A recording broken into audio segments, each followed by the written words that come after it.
그 술 드시지 마세요. 차분히 어머님 잔에 이상한 걸 탔어요. 남자의 목소리는 낮고 급박했습니다. 은어는 순간 온몸에 소름이 돋는 것을 느꼈어요. 심장이 쿵쿵거리며 가슴 깊숙이 떨어지는 듯한 충격이 밀려왔죠. 뭐라고요?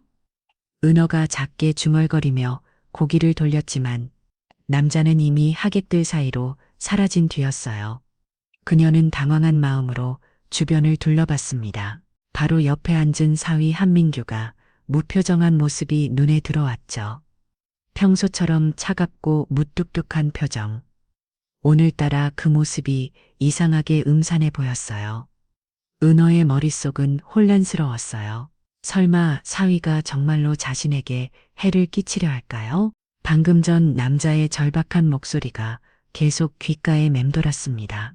에이, 엄마, 건배 한번 할까? 딸 소영의 말에 은어는 최대한 자연스럽게 말하며 자신의 술잔을 들어 올렸어요. 이, 민규도 따라서 잔을 들었죠. 민규는 별다른 의심 없이 바뀐 잔을 받아들였습니다. 그리고 자연스럽게 술을 입에 가졌다 됐어요. 몇 초 후 믿을 수 없는 일이 벌어졌습니다. 민규의 얼굴이 순식간에 일그러지더니 술잔을 놓치며 비틀거렸어요. 크리스털을 잔이 바닥에 떨어져 카페 뒤로 나뒹그렸습니다. 의아 민규가 괴로운 신음을 내며 의자에서 앞으로 쓰러졌어요. 그의 얼굴은 창백해지고 입술이 파랗게 변하기 시작했습니다. 연회장이 순식간에 아수라장으로 변했죠. 누구 의사 없어요? 빨리 1109 불러요. 하객들의 비명소리가 연회장을 가득 메웠습니다. 은하는 떨리는 손으로 쓰러진 사위를 바라보며 온몸이 얼어붙는 것을 느꼈어요. 방금 전 낯선 남자의 경고가 사실이었다는 걸 확인한 순간이었습니다. 구독 버튼을 눌러주시면 매주 감동 넘치는 사연을 들려드립니다. 오늘의 이야기를 시작하겠습니다. 늦가을 오후에 따뜻한 햇살이 거실 창문을 통해 스며들고 있었습니다. 박은하는 소파에 앉아 손에 든 태블릿을 들여다보고 있었어요. 화면에는 서울 시내 유명 호텔들의 연회장 사진들이 하나씩 넘어가고 있었죠. 이것도 괜찮고 저것도 괜찮고 그녀는 중얼거리 화면을 이리저리 넘겨보고 있었습니다. 담당자를 통해 받은 호텔 연회장 자료들은 어느 것 하나 빠지며 화려하고 고급스러웠어요. 하지만 그래서 더욱 선택하기가 어려웠죠.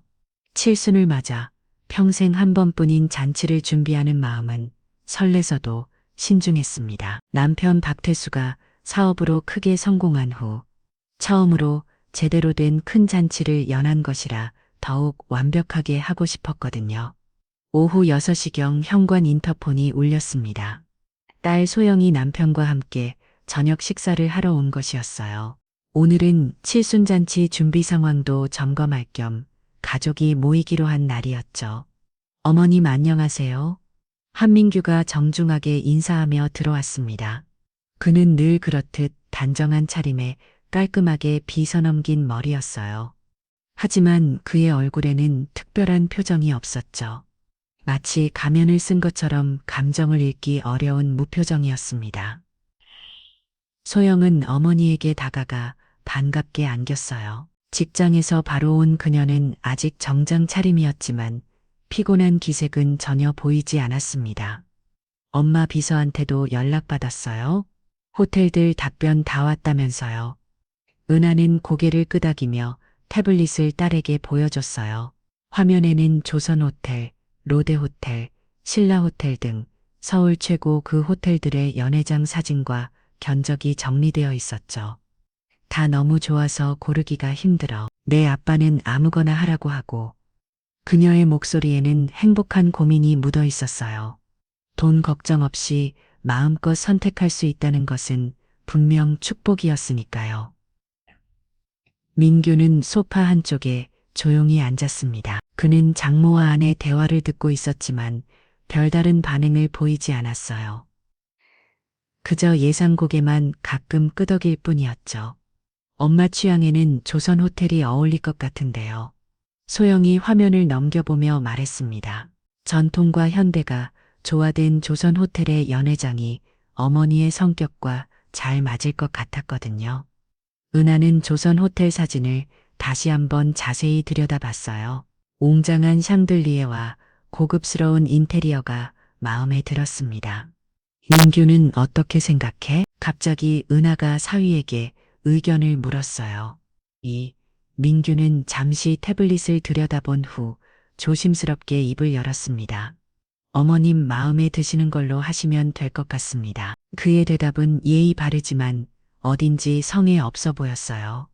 은하는 미묘한 실망감을 느꼈습니다. 사위가 좀 더 적극적으로 의견을 말해주길 바랐는데 늘 이런 식이었거든요. 그런데 어머님 민규가 갑자기 입을 열었어요. 은하와 소영이 동시에 그를 바라봤죠. 굳이 이렇게 큰 잔치를 하실 필요가 있을까요? 가족끼리 조용히 하는 것도 순간 거실에 미묘한 정적이 흘렀습니다. 은하의 얼굴에 당황스러운 표정이 스쳐 지나갔어요. 무슨 말이니 아버지 체면도 있는데 그녀의 목소리에 서운함이 배어 있었습니다. 평생 한 번뿐인 칠순 잔치를 가족끼리만 조용히 하라니요. 민규는 자신의 말이 잘못 전달된 것을 깨달았어요. 그는 서둘러 해명하려 했지만 이미 분위기는 어색해진 상태였죠. 그런 뜻이 아니라 어머님 요즘 컨디션도 안 좋으신데 피곤하지 않으실까 해서.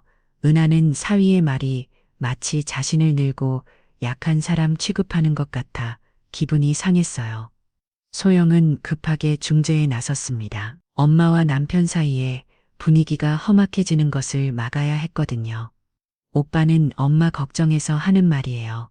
오해하지 마세요. 하지만 은하는 이미 기분이 상한 상태였어요. 사위가 자신의 칠순 잔치에 별로 관심이 없다는 게 느껴졌거든요. 아니야, 민규 말이 맞을 수도 있어. 우리가 너무 오버하는 건지도 모르고 그녀의 목소리에는 실망감이 가득했습니다. 사위의 한마디에 그동안의 설렘이 순식간에 시들해진 기분이었어요. 민규는 자신의 말 때문에 분위기가 이상해진 것을 느꼈습니다. 하지만 어떻게 상황을 수습해야 할지 몰라 그저 조용히 앉아 있을 뿐이었어요. 그의 무표정한 얼굴을 바라보며 은하는 속으로 생각했습니다. 역시 이 사람은 우리 가족이래 별로 관심이 없구나. 식탁에서의 저녁 식사도 어색한 분위기 속에서 진행되었습니다. 소영이 계속 밝은 화제를 꺼내려 했지만 엄마와 남편 모두 어색해하고 있었거든요. 저녁 식사가 어색한 분위기 속에서 마무리된 후 은하는 주방에서 설거지를 하고 있었습니다. 찬물에 그릇을 담그며 그녀는 계속 아까 민규의 말을 되새기고 있었어요. 왜 하필 칠순 잔치를 축소하자고 했을까요? 소영은 어머니 옆에서 그릇을 닦으며 민규의 모습을 바라봤어요. 거실에서 조용히 앉아 휴대폰을 보고 있는 남편의 뒷모습이 보였죠. 어머니가 남편에 대해 가지고 있는 오해가 마음 아팠어요. 설거지를 마친 소영은 베란다로 나가 혼자만의 시간을 가졌습니다. 시원한 가을 바람이 얼굴을 스치며 지나갔어요. 그녀는 문득 그날을 떠올렸습니다. 대학을 졸업하고 처음 입사한 회사에서 연속된 야근과 상사와의 갈등으로 스트레스가 극에 다른던 어느 금요일 밤이었어요.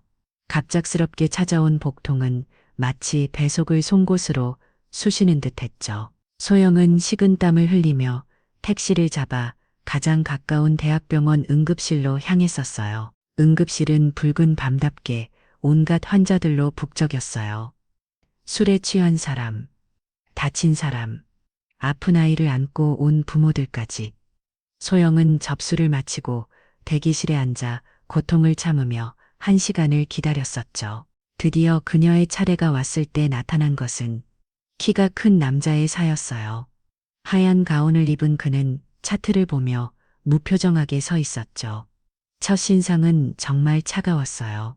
마치 로봇처럼 감정이 전혀 보이지 않았거든요. 소영은 그때 속으로 생각했었어요. 의사들은 다 저렇게 차가운 건가? 환자를 사람이 아니라 그냥 케이스로만 보는 것 같아서 기분이 나빴었죠. 하지만 진찰이 시작되자 놀라운 일이 벌어졌어요. 그 차가워 보였던 의사의 손길은 놀라울 정도로 부드럽고 조심스러웠거든요. 복부를 촉진할 때도 아픔을 최대한 줄여주려고 노력하는 게 느껴졌어요. 많이 아프시면 말씀해 주세요. 목소리도 생각보다 따뜻했어요. 표정은 여전히 무뚝뚝했지만 말투에는 진짜 걱정이 묻어 있었죠. 검사를 기다리는 동안 그 의사는 계속 소영의 상태를 확인하러 왔어요. 바쁜 응급실에서 그럴 필요가 없었는데도 말이에요. 물도 가져다 주고 담요도 덮어주면서 계속 괜찮은지 물어봤었죠. 검사 결과가 나온 후 그는 자세히 설명해 줬어요. 스트레스성 위경련이라는 진단과 함께 앞으로 관리법까지 꼼꼼히 알려줬죠. 그때 소영은 깨달았어요. 이 사람은 겉보기와 전혀 다른 사람이구나. 퇴원할 때 소영은 용기를 내어 그에게 연락처를 물어봤어요. 물론 처음엔 거절당했죠. 환자와는 개인적인 연락을 하지 않는다면서요. 하지만 소영은 포기하지 않았어요. 며칠 후 다시 병원을 찾아가서 커피라도 한잔하자고 제안했었죠. 그때도 역시 무뚝뚝한 반응이었지만 결국 승낙했어요. 첫 번째 데이트는 정말 재미없었어요. 카페에서 마주 앉아도 말은 거의 없고 표정도 딱딱했거든요. 소영은 이 사람과 무슨 대화를 해야 할지 몰라 당황스러웠었죠. 그런데 갑자기 비가 오기 시작했어요. 우산도 없었는데 민규가 자연스럽게 자신의 재킷을 벗어서 소영의 머리 위에 덮어줬었어요. 자신은 비를 맞으면서도 말이에요. 그 순간 소영은 알았어요. 이 사람의 진짜 모습을 말이에요. 말로는 표현하지 않지만 행동으로 마음을 보여주는 사람이었거든요. 그 후로도 민규는 계속 그런 식이었어요. 소영이 감기에 걸렸다고 하면 다음날 약을 가져다 주고, 야근한다고 하면 밤늦게 따뜻한 죽을 배달시켜주고, 모든 걸 말없이 행동으로 보여주는 사람이었어요. 연애를 하면서 소영은 민규의 성장 배경을 알게 되었어요. 형과 남동생 사이에서 자랑그는 어릴 때부터 감정 표현에 서툴렸다고 했죠. 집안 분위기도 조용하고 진중한 편이었다고 하더라고요. 하지만 소영과 함께 있을 때 민규는 달랐어요. 처음에는 어색했지만 점점 웃는 일이 많아졌어요. 소영의 장난스러운 모습에 입꼬리가 살짝 올라가기도 하고 가끔은 재미있는 이야기도 해주고 했었죠. 특히 결혼 준비를 할 때는 정말 다정했어요. 웨딩드레스를 고를 때도 함께 가서 어떤 게 예쁜지 진지하게 고민해주고 신혼집 인테리어도 소영의 취향에 맞춰서 꼼꼼히 준비해줬었어요. 그런데 결혼 후 어느 순간부터 민규는 다시 예전의 무표정한 모습으로 돌아갔어요. 아니, 오히려 더 차가워진 것 같았죠. 무슨 일이 있었던 것 같았지만 민규는 절대 말하려 하지 않았어요. 소영이 물어봐도 그저 괜찮다고만 할 뿐이었죠. 베란다에서 과거를 회상하던 소영은 다시 거실을 바라봤어요. 여전히 조용히 앉아있는 민규의 모습이 보였죠. 그는 지금도 똑같았어요. 말은 없지만 항상 가족을 생각하고 있는 사람이었거든요. 허영은 어머니가 남편의 진짜 모습을 언젠가는 알아주길 바랐어요. 겉으로는 차가워 보이지만 속마음은 누구보다 따뜻한 사람이라는 걸 말이에요. 거실로 돌아온 소영은 어머니 옆에 앉았어요. 은하는 여전히 못마땅한 표정으로 사위를 바라보고 있었죠. 엄마, 오빠는 표현이 서툴 뿐이에요. 나쁜 마음은 없어요. 하지만 은하의 마음은 쉽게 풀리지 않았어요. 오늘 칠순잔치에 대한 민규의 반응이 여전히 서운했거든요. 11월에 쌀쌀한 바람이 불던 토요일 오후 강남 한복판의 롯데호텔 연회장은 화려함의 극치를 보여주고 있었습니다.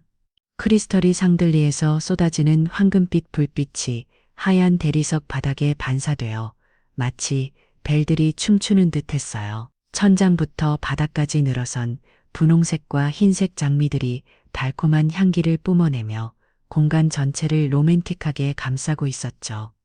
박은하는 진홍색 비단 한복을 우아하게 차려입고 연회장 입구에서 하객들을 맞이하고 있었어요. 금실로 수놓인 저고리와 풍성한 치마가 그녀의 당당한 자태를 더욱 빛나게 했죠. 칠순이라는 나이가 믿어지지 않을 정도로 자신감 넘치는 미소를 지으며 한 분 한 분께 정중히 인사하고 있었습니다. 어머님, 오늘 정말 예쁘세요?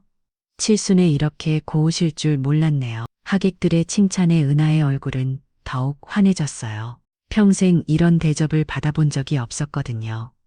남편 권태수가 사업으로 성공한 후 처음으로 제대로 된 큰 잔치를 여는 것이라 감회가 새로웠죠. 연회장 안쪽에는 원형 테이블 20개가 격식 있게 배치되어 있었어요. 각 테이블마다 하얀 린넨 위에 은색 접시와 크리스털을 잔들이 반짝이고 있었죠. 메인 테이블에는 은하와 가족들이 앉을 자리가 마련되어 있었고 그 앞으로는 작은 무대와 마이크가 설치되어 있었어요. 권소영은 연분홍색 드레스를 입고 어머니 옆에서 손님들을 안내하고 있었습니다. 그녀의 얼굴에는 어머니의 칠순을 성공적으로 치르고 있다는 뿌듯함이 가득했어요. 몇 달간 준비한 보람이 있는 순간이었죠. 한민규는 네이비 정장을 깔끔하게 차려입고 메인 테이블에 앉아 있었어요. 평소처럼 무표정한 얼굴로 주변을 둘러보고 있었지만 가끔 아내를 바라보는 눈빛에는 따스함이 스쳐 지나갔죠. 하지만 대부분의 시간에는 조용히 앉아서 휴대폰을 보거나 멍하니 앞을 바라보고 있었어요. 권태수는 곤색 한복을 입고 연회장을 돌아다니며 사업 관계자들과 인사를 나누고 있었습니다. 74세의 나이에도 불구하고 그의 걸음걸이는 여전히 당당했어요. 오늘은 자신의 성공을 보여주는 날이기도 했거든요. 오후 4시 본격적인 잔치가 시작되었어요. 웨이터들이 분주하게 움직이며 테이블마다 전체 요리를 서빙하기 시작했죠.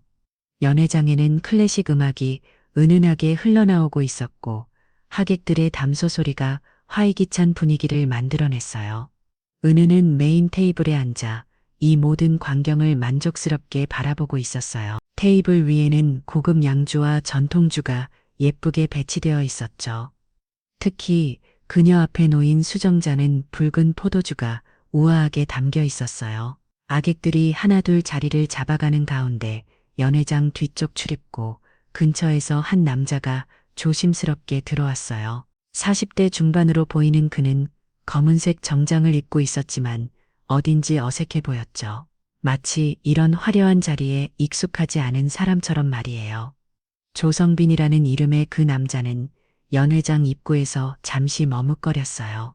그의 눈빛은 날카롭게 메인 테이블을 훑어보고 있었죠. 특히 한민규의 모습을 확인하는 순간 그의 주목이 꽉 쥐어졌어요. 하지만 곧 억지로 표정을 관리하며 자연스럽게 걸음을 옮겼습니다. 그는 마치 초대받은 하객인 것처럼 연회장 곳곳을 둘러보며 천천히 메인 테이블 쪽으로 다가갔어요. 누구도 그를 의심하지 않았죠. 이런 큰 잔치에는 워낙 많은 사람들이 오니까 모든 얼굴을 기억할 수도 없었거든요. 웨이터들이 메인 요리를 서빙하기 시작할 무렵 조성빈은 은하의 바로 뒤편으로 이동했어요. 그는 주변을 한 번 더 살펴보는 조심스럽게 은하에게 다가갔습니다. 마치 인사를 드리러 오는 하객처럼 자연스럽게 몸을 숙였어요. 은하는 뒤에서 누군가 다가오는 기척을 느끼고 고개를 돌렸어요. 낯선 남자였지만 정중한 자세를 보니 하객 중 한 분인가 보다 생각했죠. 조성빈은 마치 축하 인사를 드리는 척하며 은하의 기가에 입을 가져댔어요. 그의 목소리는 낮고 급박했습니다. 그 술 드시지 마세요. 사위분이 어머님 잔에 이상한 걸 넣었어요. 순간 은하의 온몸에 전기가 흐르는 듯한 충격이 밀려왔어요. 심장이 쿵쿵거리며 가슴 깊숙이 떨어지는 듯한 느낌이었죠. 그녀는 반사적으로 고개를 돌려 조성빈을 바라보려 했지만 그는 이미 하객들 사이로 서르르 사라진 후였어요. 뭐라고요? 은하가 작게 중얼거렸지만 주변의 웃음소리와 음악소리에 묻혀 아무도 듣지 못했어요. 그녀는 당황한 마음으로 주변을 둘러봤지만 방금 전 남자는 어디에도 보이지 않았죠. 바로 옆에 앉은 한민규가 무표정한 얼굴로 앉아 모습이 눈에 들어왔어요. 평소처럼 차갑고 무뚝뚝한 표정이었지만 지금 은하의 눈에는 그 모습이 더욱 음산해 보였죠. 은하의 머릿속은 혼란스러웠어요. 설마 사위가 정말로 자신에게 해를 끼치려 할까요? 하지만 방금 전 남자의 절박한 목소리와 표정이 계속 귓가에 맴돌았습니다. 그 남자는 분명 진심이었어요. 연회장의 화려한 분위기와는 대조적으로 은하의 마음은 점점 어두워져 갔어요. 과연 무슨 일이 벌어지고 있는 걸까요? 은하는 떨리는 손으로 자신의 술잔을 바라봤어요. 붉은 포도주가 수정 잔 안에서 은은하게 빛나고 있었지만 지금은 그것이 독처럼 보였죠. 방금 전 낯선 남자의 경고가 계속 머릿속을 맴돌고 있었거든요. 주변을 다시 한번 둘러봤지만 그 남자는 정말로 흔적도 없이 사라져 있었어요. 마치 환상이었던 것처럼 말이에요. 하지만 은하의 귀가에는 여전히 그 절박한 목소리가 생생하게 남아 있었습니다. 민규는 여전히 무표정한 얼굴로 앞을 바라보고 있었어요. 그의 손은 자신의 술잔 손잡이를 가볍게 쥐고 있었죠. 평소와 다름없는 모습이었지만 은하의 눈에는 모든 것이 수상해 보였어요.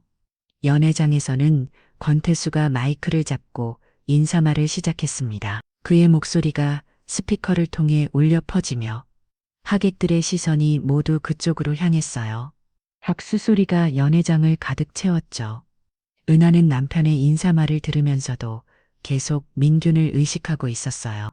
그가 언제 술을 마실지 모르니까 긴장을 늦출 수 없었거든요. 심장이 너무 빠르게 뛰어서 권태수의 인사말이 끝나갈 무렵 소영이 민규에게 다가왔어요.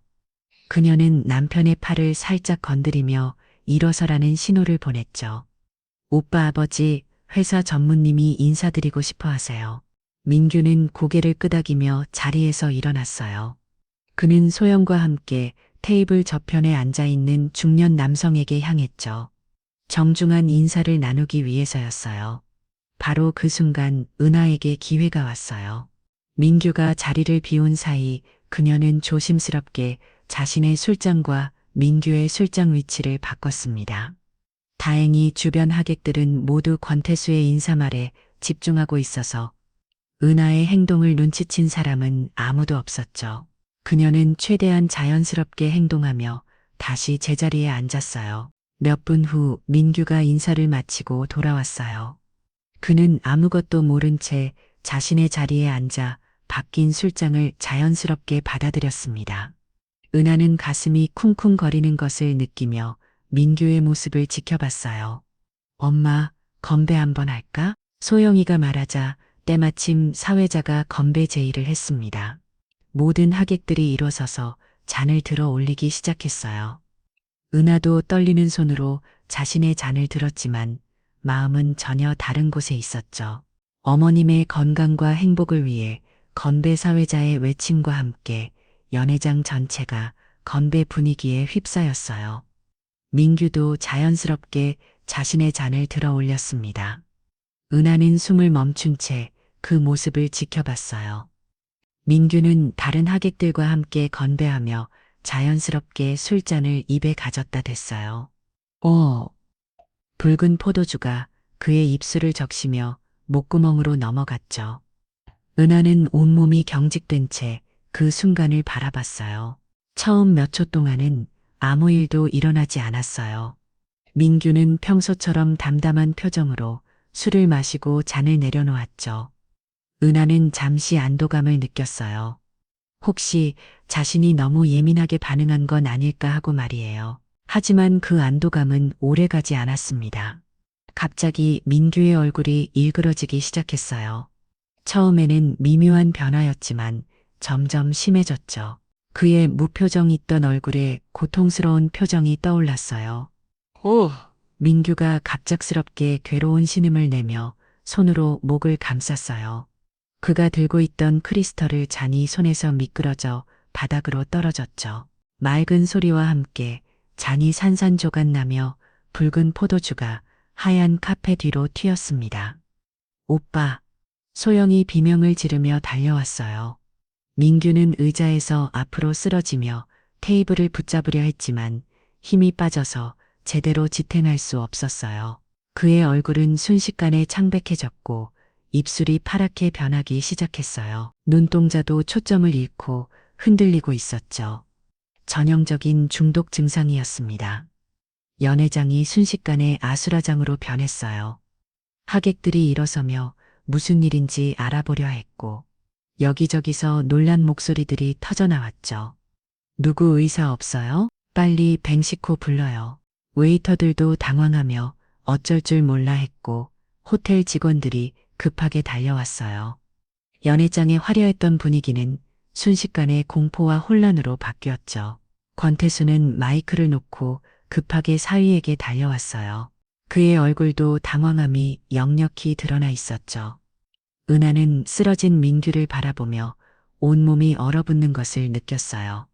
방금 전 낯선 남자의 경고가 사실이었다는 걸 확인한 순간이었거든요. 만약 자신이 그 술을 마셨다면 지금 저 자리에 쓰러져 있는 건 자신이었을 거예요. 구급차 사이렌 소리가 점점 가까워지고 있었어요.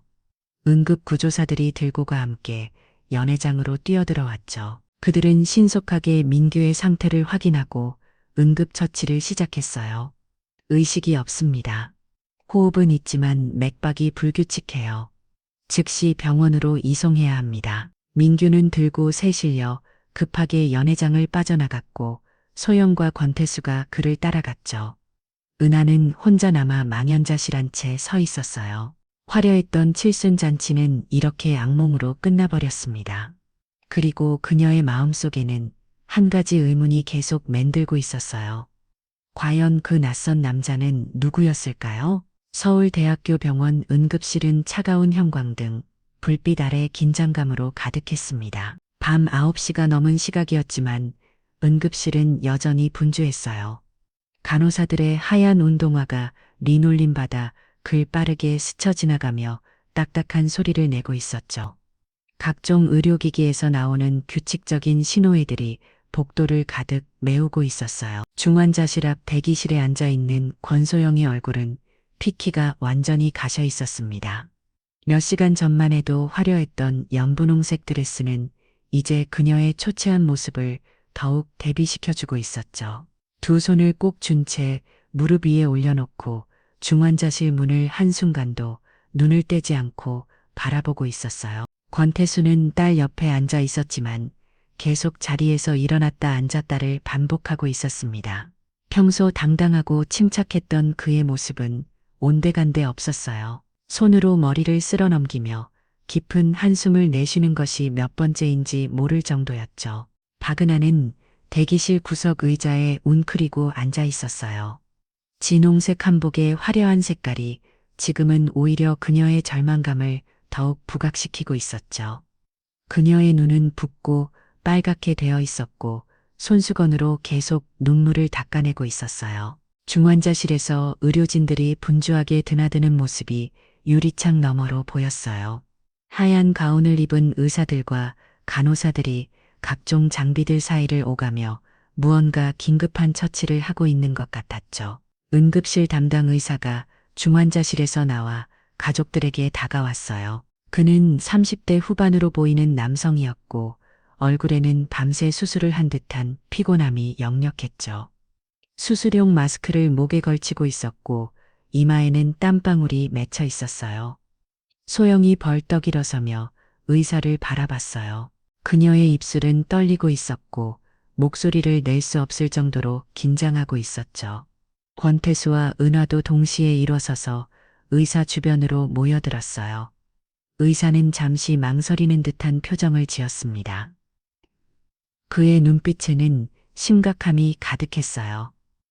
차트를 한 번 더 확인한 후에야 조심스럽게 입을 열었죠. 일단 위세척을 완료했다고 했어요. 하지만 독성 물질이 상당히 강해서 현재 의식이 없는 상태라고 했죠. 무엇보다 생명이 위험하다는 말에 소영의 다리가 휘청거렸어요. 권태수가 서둘러 딸의 팔을 붙잡아 주었습니다. 은화는 두 손으로 입을 막으며 충격에 빠져서 뒤로 비틀거렸어요. 의자에 주저앉으며 작은 신음소리를 내고 있었죠. 의사는 계속해서 설명을 이어갔어요. 아직 정확한 성분 분석이 진행 중이지만 신경 독성 물질로 추정된다고 했죠. 그리고 72시간이 고비라는 말을 덧붙였어요. 72시간 그 말이 가족들의 마음을 더욱 무겁게 만들었어요. 소영은 의자에 주저앉으며 손으로 얼굴을 감쌌습니다. 그녀의 어깨가 작게 떨리고 있었어요. 갑자기 소영이 고개를 들었어요. 그녀의 눈에는 눈물이 가득했지만 동시에 강한 의지도 보였죠. 이해가 안 돼요. 소영의 목소리는 떨렸지만 확고했어요. 그녀는 고개를 저으며 계속 말했습니다. 오빠가 엄마를 해치려 할 리 없어요. 절대로요. 그 말에 은화는 더욱 울음을 터뜨렸어요. 딸이 여전히 남편을 믿고 있다는 사실이 그녀의 죄책감을 더욱 깊게 만들었거든요.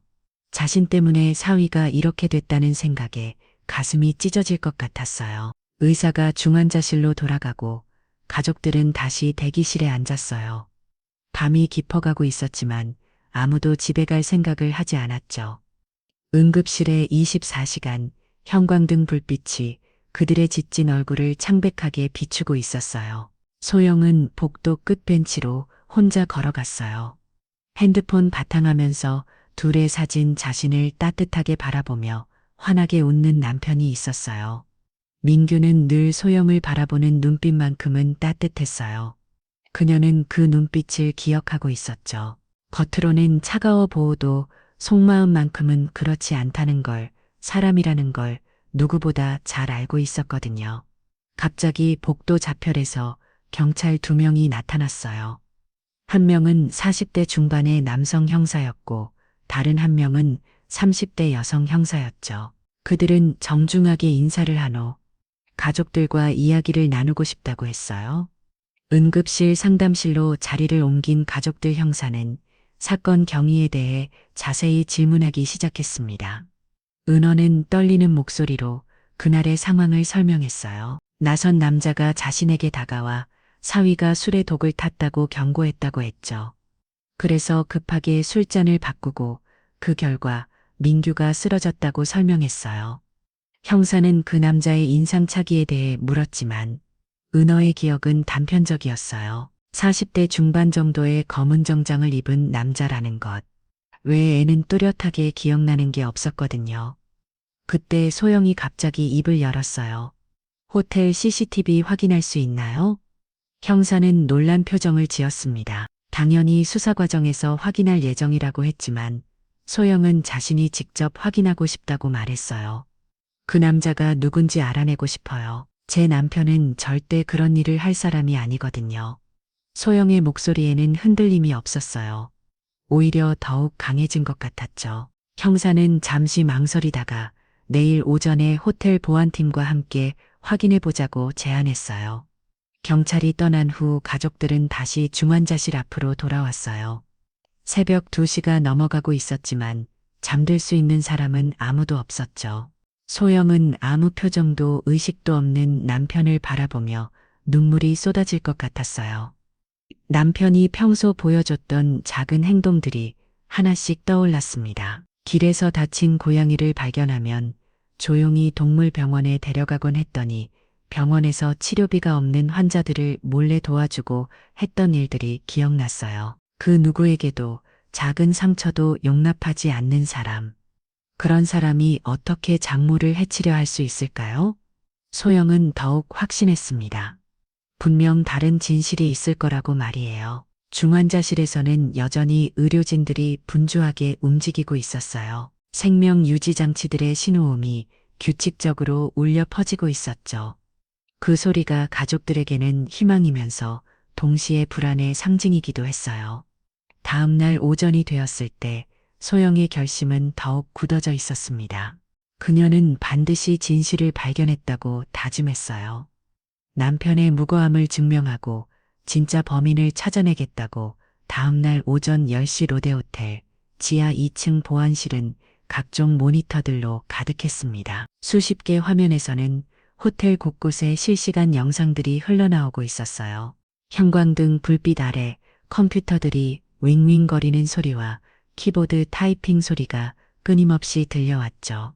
권소영은 김영욱 형사와 함께 보안팀장인 최민호 과장 옆에 서 있었어요.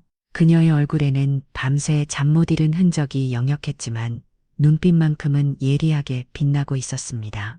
손에는 종이컵에 담긴 차가운 커피를 들고 있었지만 한 모금도 마시지 않은 채였어요.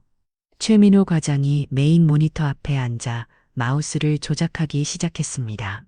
그의 손가락이 빠르게 움직이며 어제 5시간대의 영상을 불러오고 있었어요. 연회장 메인 카메라부터 확인해 보겠습니다. 화면에는 어제 화려했던 칠순잔치 모습이 나타났어요. 하객들이 하나둘 입장하는 모습, 박은하가 진홍색 한복을 입고 인사를 받는 모습이 선명하게 보였죠. 소영은 그 모습을 보며 가슴이 먹먹해졌어요. 불과 하루 전의 일인데 마치 까마를 한 예실처럼 느껴졌거든요. 영상이 계속 흘러가며 민규가 메인 테이블에 앉아 있는 모습도 보였어요. 그는 평소처럼 무표정한 얼굴로 앞을 바라보고 있었죠. 소영은 화면 속 남편을 보며 눈물이 핑 돌았어요. 저기요, 갑자기 소영이 화면을 가리켰습니다. 연회장 뒤쪽 출입구로 한 남자가 조심스럽게 들어오는 모습이 보였거든요. 검은 정장을 입은 40대 중반의 남성이었어요. 최민호 과장이 화면을 일시정지시키고 해당 부분을 확대했습니다. 남자의 얼굴이 선명하게 드러났어요. 각진 턱 깊게 패인 눈가 주름 굳게 담아 높이 보였죠. 이 사람이에요. 어머니에게 경고한 사람. 소영의 목소리가 떨렸어요. 김영욱 형사가 모니터를 자세히 들여다보며 메모를 하기 시작했습니다. 최민호 과장이 다른 각도의 카메라 영상들을 불러왔어요. 같은 시간들을 여러 방향에서 촬영한 영상들이었죠. 놀라운 사실이 드러났어요. 그 남자는 연회장에 들어오기 훨씬 전부터 호텔 주변을 배회하고 있었던 거예요. 로비 카메라에는 그가 오후 2시경부터 호텔 안을 돌아다니는 모습이 찍혀 있었죠. 여기 보세요. 최민호 과장이 다른 화면을 가리켰어요. 남자가 호텔 카페에 앉아서 연회장 쪽을 계속 바라보고 있는 모습이었어요. 마치 누군가를 기다리고 있는 것 같았죠. 소영은 그 영상을 보며 소름이 돋았어요. 이건 우연이 아니라 완전히 계획된 일이었거든요. 이 사람 신원 확인이 가능할까요? 김영욱 형사가 물었어요. 최민호 과장은 고개를 끄덕이며 얼굴 인식 시스템을 가동하기 시작했습니다. 한편 영상은 계속 이어졌어요. 남자가 연회장에서 은하에게 뭔가 속삭이 이후 재빠르게 사라지는 모습까지 모든 것이 녹화되어 있었죠. 저 사람의 퇴장 경로도 확인해 주세요. 소영이 요청했어요. 화면에는 남자가 연회장을 나온 후 곧바로 호텔을 빠져나가는 모습이 보였습니다. 마치 자신의 목적을 달성한 후 서둘러 도망치는 것 같았어요. 김영욱 형사의 휴대폰이 울렸어요. 신원 확인 결과가 나온 것 같았죠. 그는 잠시 통화를 한 후 놀란 별점을 지었습니다. 조성빈이라는 이름의 46세 남성이었어요. 그리고 충격적인 사실이 더 있었죠. 10년 전 8살 딸을 급성 백혈병으로 잃었다는 기록이 있었어요. 소영의 가슴이 쿵쿵거렸어요. 백혈병 그리고 10년 전 뭔가 연결고리가 있을 것 같았거든요. 그 딸이 어느 병원에서 치료받았는지 알 수 있나요? 소영의 목소리는 간절했어요. 김영욱 형사가 다시 전화를 걸어 확인했습니다. 서울대학교 병원입니다. 바로 민규가 근무하는 병원이었어요. 소영은 모든 퍼즐 조각이 맞춰지기 시작하는 것을 느꼈죠. 이제 진실의 한 걸음도 가까워진 것 같았어요. 보안실을 나온 소영은 곧바로 서울대병원으로 향했어요. 그녀는 민규의 동료들을 만나 10년 전 일에 대해 알아보고 싶었거든요. 병원 소아혈액 종양관은 조용했어요. 복도에는 소독약 냄새가 은은하게 풍기고 있었고 간호사들이 조용히 업무를 보고 있었죠. 박준호 과장실 문을 두드린 소영. 그는 민규와 같은 수련의 시절을 보냈어요. 40대 초반의 온한 인상을 가진 의사였죠. 소영이 10년 전 조성빈이라는 사람의 딸 치료본에 대해 물어보자 박준호 과장의 얼굴이 순간 어두워졌어요. 그는 잠시 망설이다가 사무실 문을 닫고 조용히 말하기 시작했습니다. 그대의 일을 회상하는 박준호 과장의 표정은 무거웠어요. 10년 전 조성빈의 딸은 급성 백혈병 진단을 받았다고 했어요. 빨리 치료하면 완치 가능성이 높은 상황이었다고 했죠. 하지만 문제는 치료비였어요. 조성빈 가족은 경제적으로 어려운 상황이었고 고액의 치료비를 감당할 수 없었다고 했어요. 민규는 당시 신입 전문의였지만 그 아이를 꼭 구하고 싶어 했다고 했어요. 자비로라도 치료하겠다고 상부에 건의했지만 병원 방침상 받아들여지지 않았다고 했죠. 박준호 과장의 목소리가 더욱 작아졌어요. 결국 아이는 다른 병원으로 옮겨졌지만 이미 때를 놓쳐서 치료 효과를 보지 못하고 세상을 떠났다고 했어요. 소영은 그 이야기를 들으며 가슴이 아팠어요. 남편이 얼마나 괴로워했을지 상상이 됐거든요. 그 후로 민규는 완전히 달라졌어요. 박준호 과장이 계속 말했어요.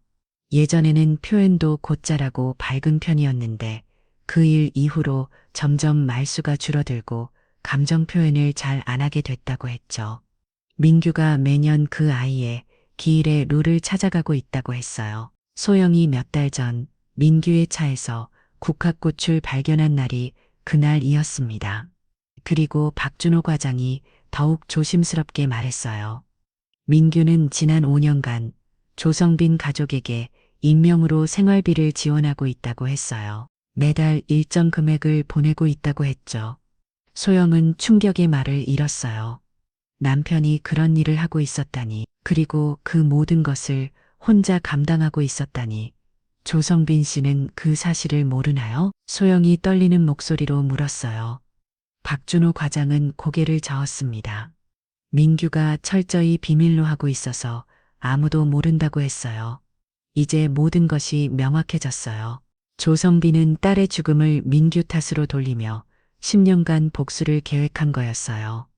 하지만 민규는 그동안 묵묵히 속지하며 그 가족을 돕고 있었던 거죠. 소영은 급하게 병원으로 돌아갔어요. 중환자실에서 의식을 잃고 누워있는 남편을 유리창 너머로 바라보며 눈물을 흘렸죠. 각종 의료기기에 둘러싸인 민규의 모습이 너무나 안쓰러웠어요. 오빠 미안해. 내가 몰라서 정말 미안해. 소영이 속삭임이 조용한 복도에 흩어졌어요. 이제 그녀는 진실을 알았어요. 새벽 5시 서울 성북구의 한 낡은 다세대 주택 앞에 검은색 경찰차 2대가 조용히 정차했습니다. 김영욱 형사를 비롯한 수사관 4명이 차에서 내려 건물을 둘러섰어요.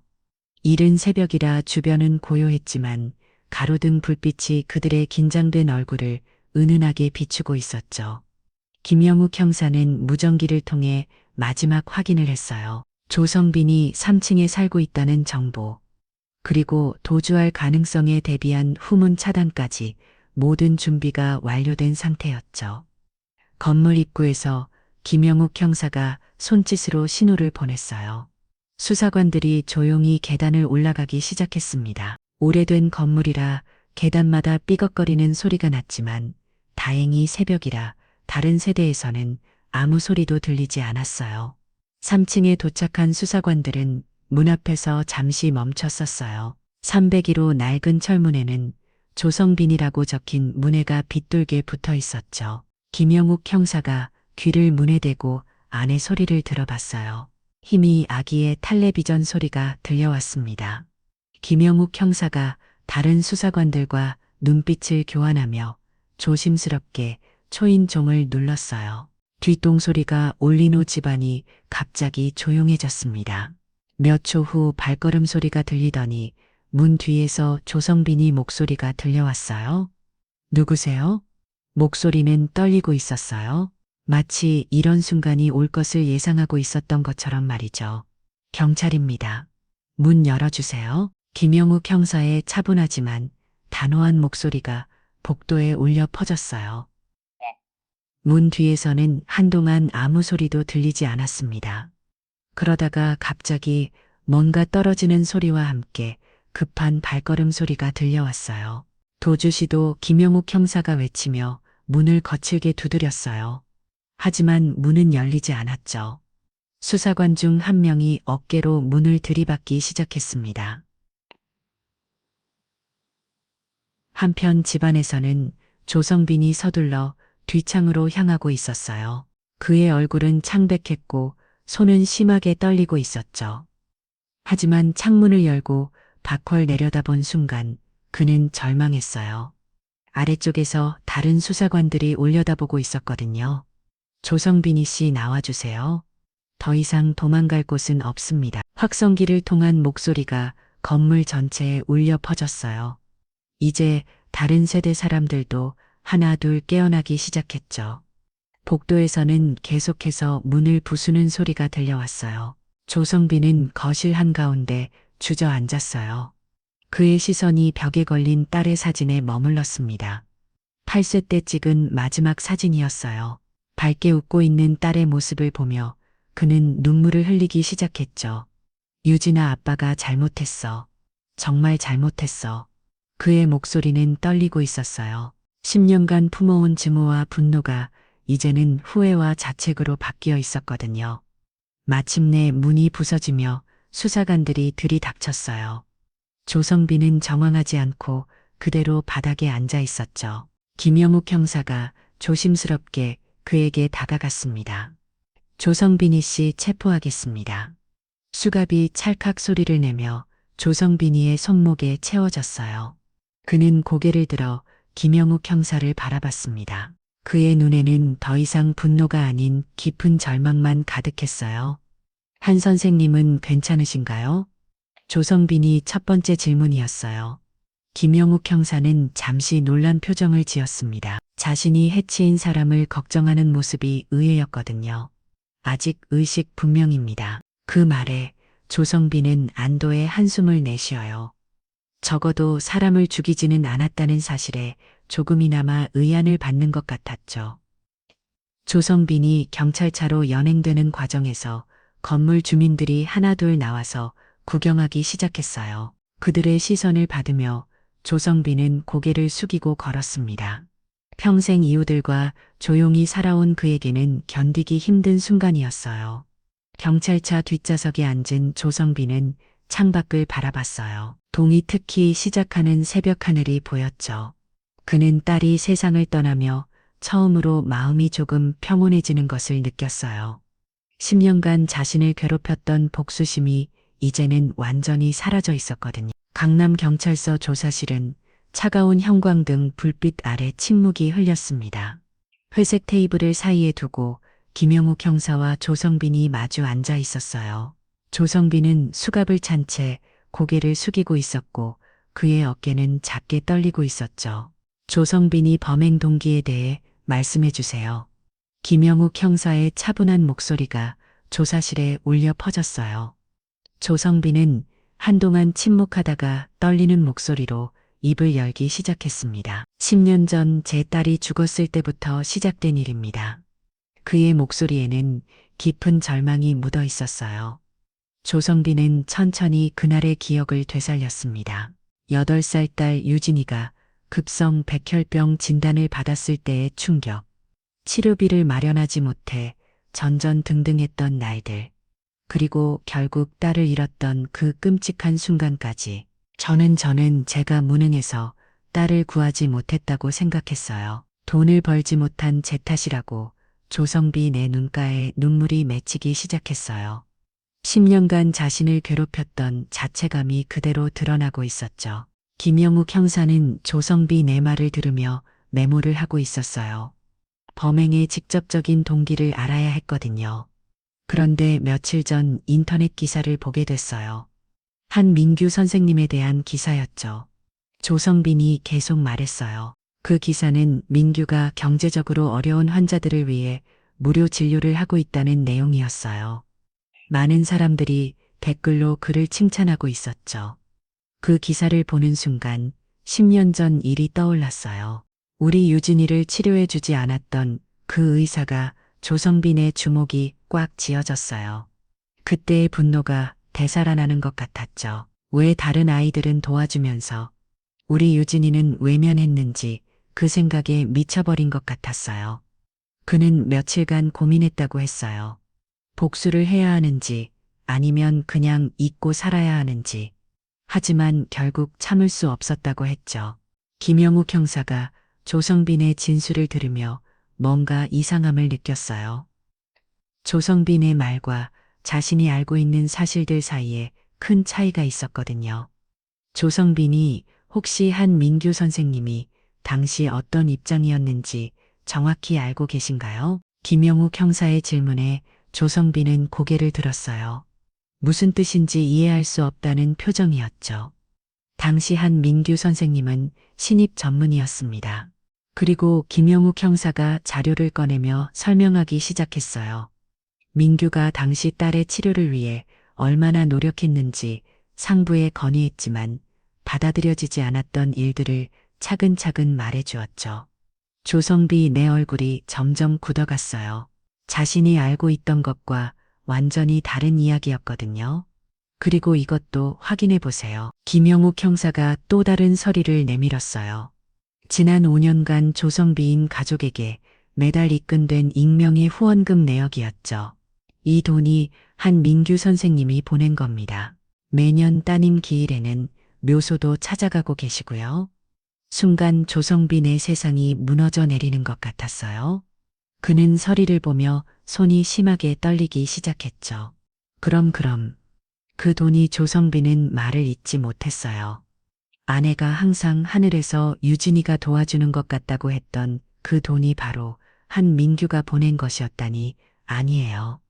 이럴 수가. 조성빈이 바닥에 무릎을 꿇으며 오열하게 시작했어요. 10년간 자신이 품어온 증오가 얼마나 잘못된 것이었는지 깨달은 순간이었죠.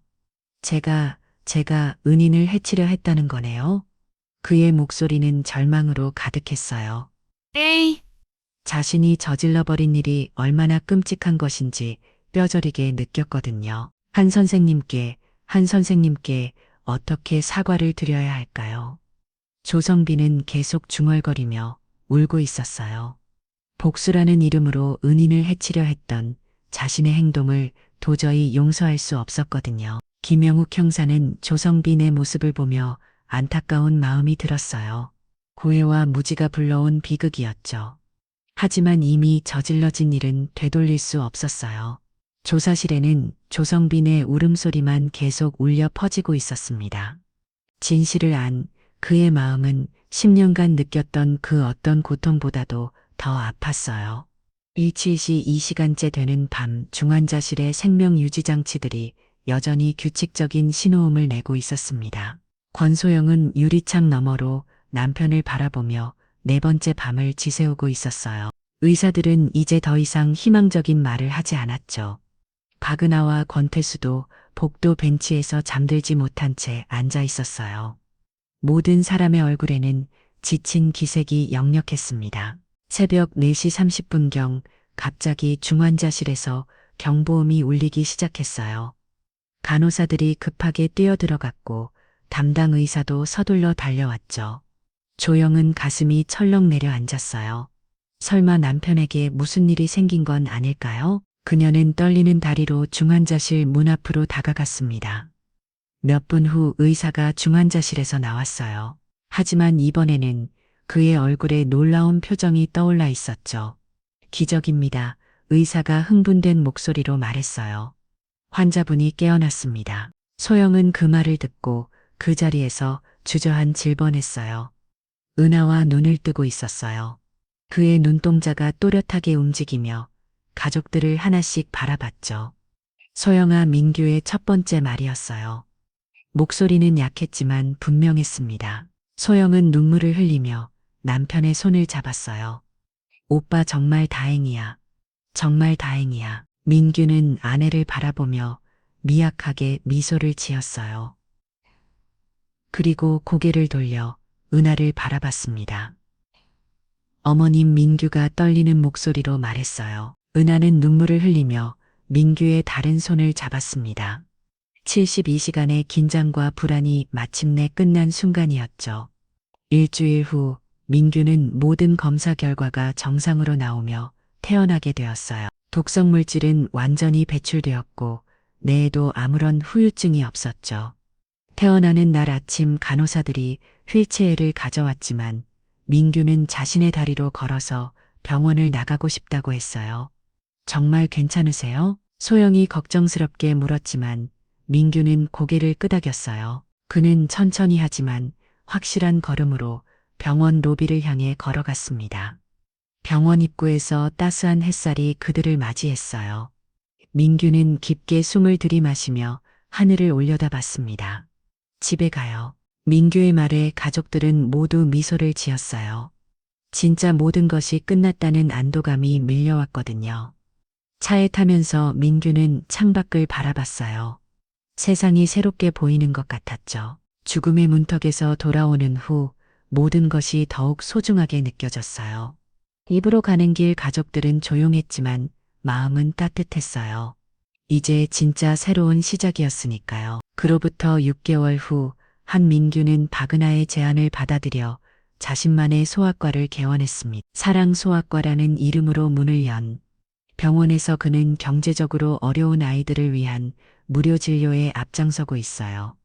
10년 전 구하지 못했던 그 아이에 대한 마음을 다른 아이들에게 쏟아내고 있었죠. 조성민은 교도소에서 깊은 반성의 시간을 보내며 한민규에게 진심 어린 사과 편지를 보냈어요. 그 편지에는 10년간의 오해에 대한 뼈아픈 후회와 함께 출소 후에는 어려운 아이들을 돕는 일에 함께하고 싶다는 간절한 마음이 담겨 있었습니다.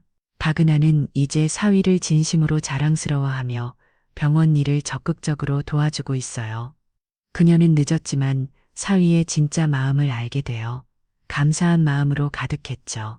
때로는 한순간의 오해가 큰 비극을 만들어내기도 하지만 진실은 결국 밝혀지고 사랑은 모든 것을 치유한다는 것을 우리는 배웠습니다. 구독과 좋아요 버튼을 눌러주시면 더 많은 감동적인 이야기로 찾아뵙겠습니다. 오늘도 소중한 시간 함께 해주셔서 감사합니다.